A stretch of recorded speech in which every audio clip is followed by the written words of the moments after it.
sobat sejarah yang luar biasa. Selamat datang lagi di channel kita yang selalu bawa pembahasan mendalam tentang peradaban dunia. Kali ini kita bakal bahas kondisi Timur Tengah sebelum Perang Salib dimulai. Periode yang banyak orang kurang tahu, padahal ini adalah masa di mana Timur Tengah jadi pusat kemajuan peradaban dunia. Bayangin aja sobat, sebelum tahun 1095, Timur Tengah bukan cuma tempat yang penuh konflik kayak yang sering kita dengar, tapi juga jadi pusat perdagangan yang super kaya. Rumah bagi negara-negara kuat seperti Kekaisaran Abbasiyah dan Kekaisaran Bizantium, dan tempat di mana berbagai agama besar hidup berdampingan. Seru banget kan? Yuk kita bahas dengan penuh rasa hormat terhadap semua peradaban yang ada ya.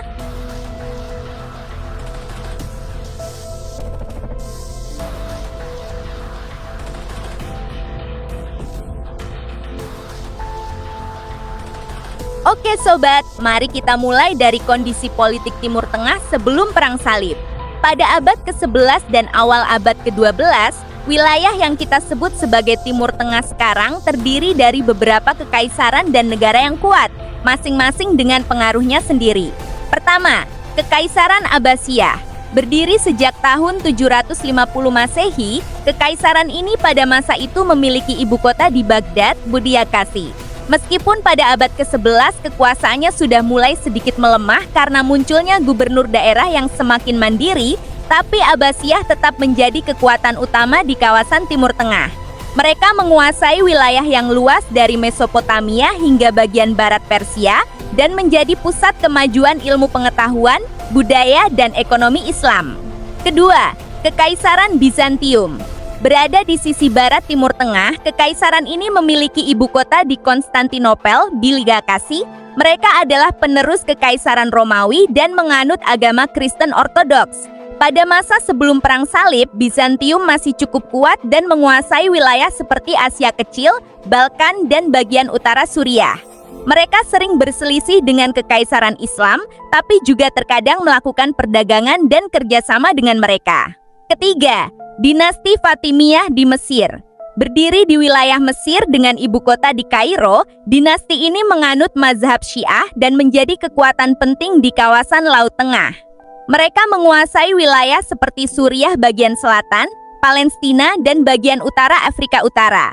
Fatimiyah juga dikenal sebagai pelindung kota suci Yerusalem dan membangun banyak bangunan megah di Kairo.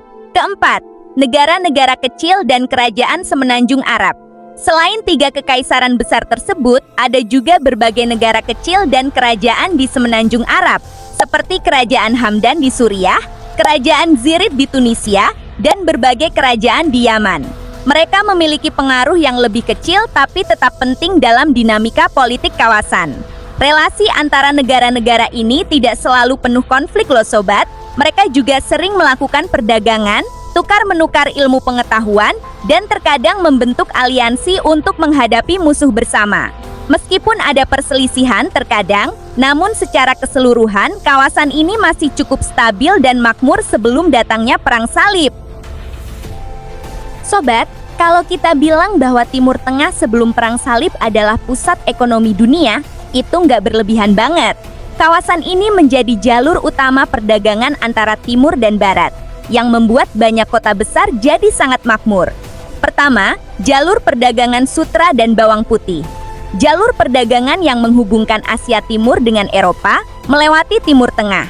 Barang-barang berharga seperti sutra dari Cina, rempah-rempah dari India, perak dari Persia, dan logam mulia dari Afrika Utara melalui kawasan ini sebelum sampai ke Eropa. Kota-kota seperti Baghdad, Damaskus, Kairo, dan Konstantinopel jadi pusat distribusi barang-barang ini. Kedua, perkembangan kota-kota perdagangan besar. Banyak kota di Timur Tengah tumbuh menjadi pusat perdagangan yang sangat ramai dan makmur. Baghdad misalnya, menjadi salah satu kota terbesar di dunia pada masa itu, dengan populasi mencapai ratusan ribu orang. Kota ini punya pasar yang ramai, bangunan megah, dan infrastruktur yang baik seperti sistem saluran air dan jalan raya. Damaskus di Suriah juga jadi pusat perdagangan tekstil yang sangat terkenal, sementara Kairo menjadi pelabuhan penting untuk perdagangan laut. Ketiga, perkembangan sektor pertanian dan industri. Selain perdagangan, sektor pertanian juga berkembang dengan baik berkat sistem irigasi yang canggih. Wilayah seperti Mesopotamia dan Lembah Nil menjadi ladang makanan yang sangat produktif, menghasilkan beras, gandum, dan sayuran yang melimpah. Sektor industri juga berkembang mulai dari pembuatan tekstil, keramik, senjata, hingga produk perhiasan yang sangat terkenal kualitasnya. Keempat, sistem keuangan yang maju. Kekaisaran Islam pada masa itu sudah memiliki sistem keuangan yang cukup maju, termasuk penggunaan uang kertas dan sistem perbankan yang sudah mulai berkembang. Ini memudahkan aktivitas perdagangan dan investasi di seluruh kawasan. Kekayaan ekonomi ini tidak hanya dinikmati oleh kaum kaya dan penguasa, tapi juga membuat standar hidup rakyat jelata menjadi lebih baik dibandingkan dengan banyak wilayah di Eropa pada masa itu. Banyak orang bisa mendapatkan pekerjaan yang layak dan memiliki akses ke makanan, tempat tinggal, dan pendidikan yang cukup.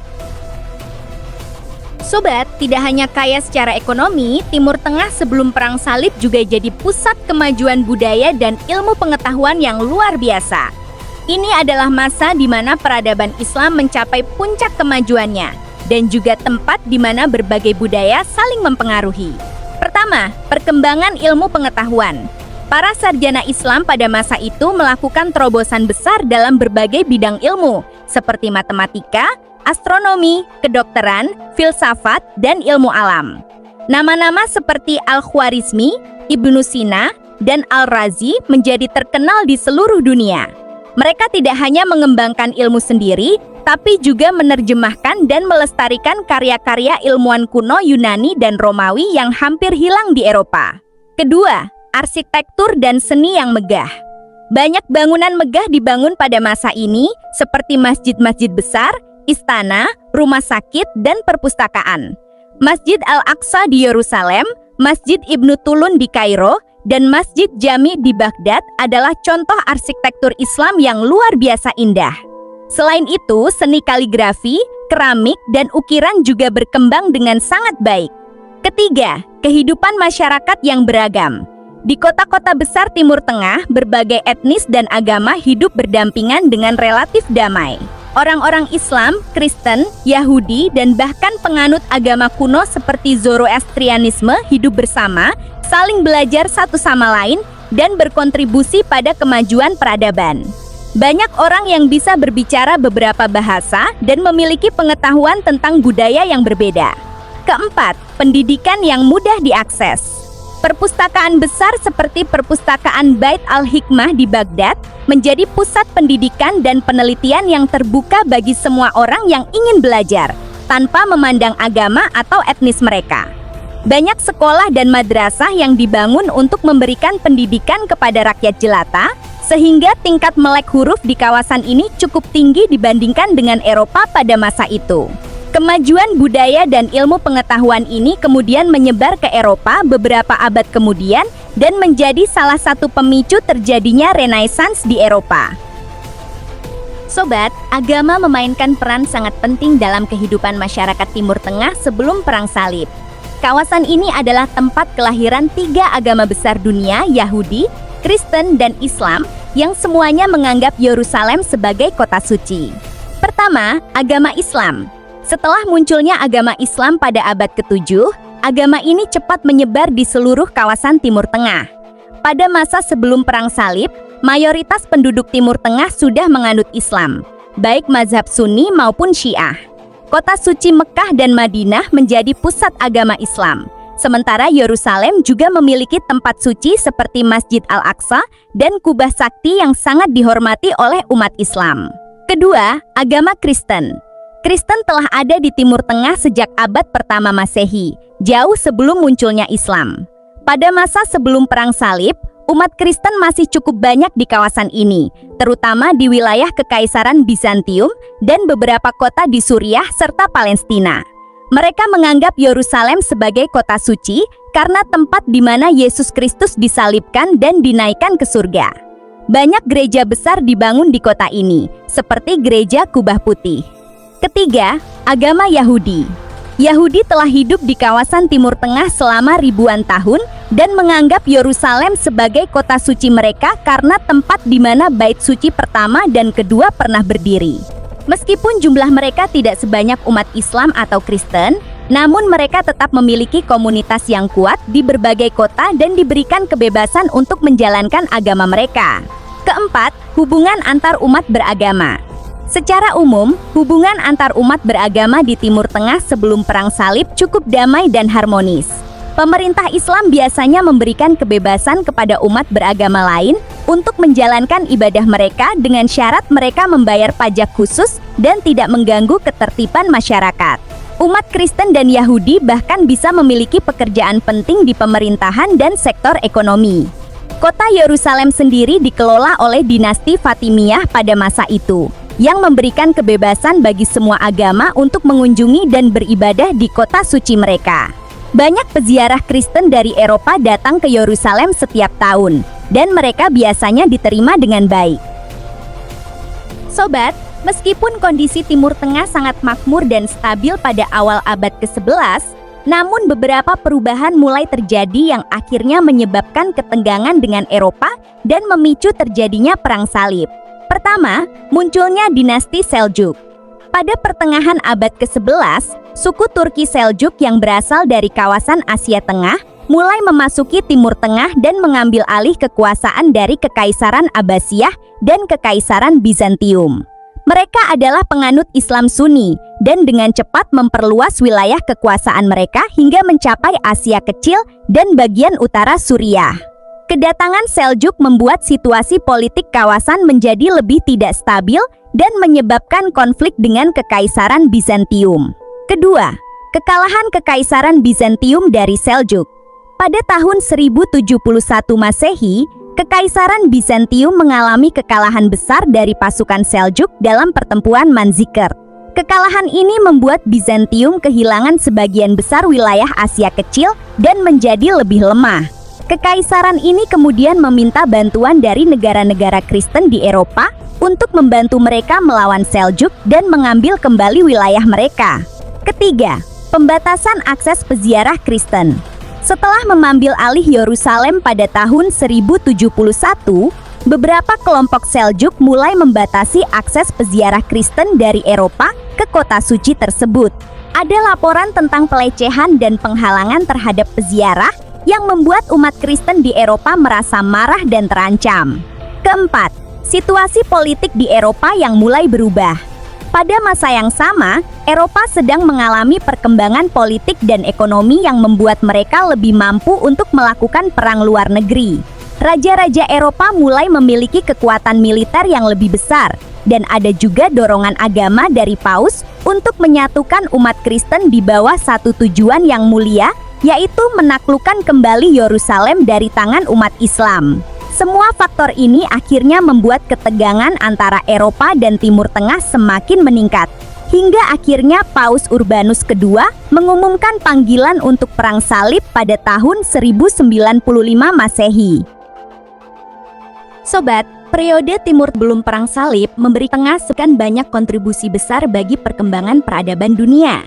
Pertama, kontribusi pada ilmu pengetahuan dan budaya dunia.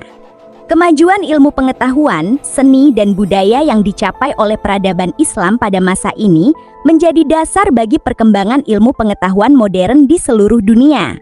Banyak karya ilmuwan Islam diterjemahkan ke dalam bahasa Latin dan menjadi bahan pelajaran di universitas-universitas Eropa. Kedua, contoh hidup berdampingan antar umat beragama. Meskipun tidak selalu sempurna, namun kehidupan masyarakat Timur Tengah sebelum Perang Salib menunjukkan bahwa berbagai agama dan budaya bisa hidup berdampingan dengan damai dan saling memperkaya satu sama lain. Ini menjadi contoh yang penting tentang pentingnya toleransi dan penghargaan terhadap perbedaan. Ketiga, peran sebagai penghubung antara Timur dan Barat.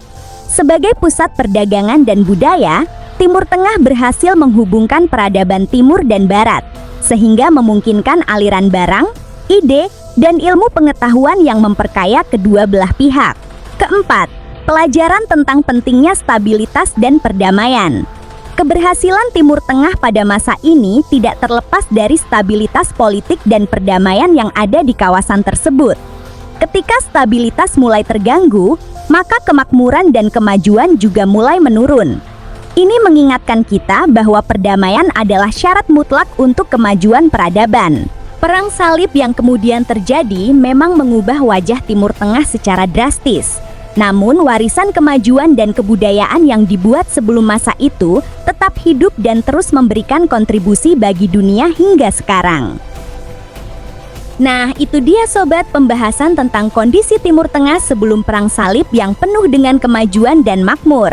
Semoga konten ini bisa membantu kita lebih memahami betapa kaya dan kompleksnya peradaban dunia di masa lalu ya. Ingat ya, sejarah dunia adalah kumpulan cerita dari berbagai peradaban yang saling mempengaruhi dan memperkaya satu sama lain. Kita harus belajar untuk menghargai kontribusi setiap peradaban dan mengambil pelajaran berharga dari masa lalu. Kalau kalian punya pendapat atau pemikiran lain tentang periode ini, jangan sungkan buat komen di bawah dengan bahasa yang sopan dan penuh rasa hormat terhadap berbagai budaya ya. Jangan lupa like video ini, subscribe ke channel kita, dan bagikan ke teman-teman yang juga suka belajar sejarah dunia yang mendalam. Jadi dukungan kalian bakal bantu kita terus buat konten yang edukatif dan menghargai keragaman peradaban dunia. Oke deh sobat, sampai jumpa di video selanjutnya ya. Tetap semangat belajar sejarah dan jadilah orang yang menghargai perbedaan dan berkontribusi positif bagi dunia kita. Sampai jumpa!